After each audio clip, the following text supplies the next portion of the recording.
Hi guys, బాత్రూంలో మంచి smell రావడానికి ఓడోనిల్ కానీ లేదంటే గుడ్ హోమ్ కానీ ఇలాంటి రకరకాలు తెచ్చుకుంటూ ఉంటామండి. కాస్ట్ ఎక్కువ ఉంటుందని కొంతమంది తెచ్చుకోరనమాట. మరి బాత్రూంలో స్మెల్ ఎలా పోతుంది అనుకుంటున్నారా?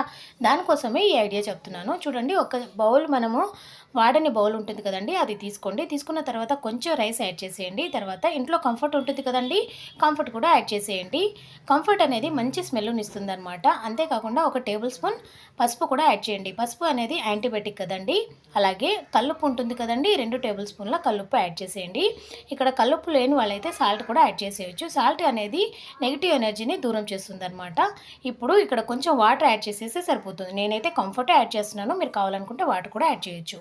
ఇప్పుడు లిక్విడ్ రెడీ అయిపోయింది కదండి. మనకు బాత్రూంలో ఓడోనిల్ కానీ లేదంటే గుడ్ హోమ్ కానీ ఇలాంటివి పెట్టకుండా ఇది పెట్టేస్తే మంచి స్మెల్ అనేది వస్తుందండి. ఐడియా బాగుంది కదా, మరి ఇంట్లోనే ఇలా చేసుకోవచ్చు అనమాట. మరి వీడియో నచ్చితే లైక్ చేసి సబ్స్క్రైబ్ చేయండి, ఫ్రెండ్స్కి ఫ్యామిలీకి షేర్ చేయండి. మీరైతే ఏం చేస్తారో కామెంట్ చేయండి.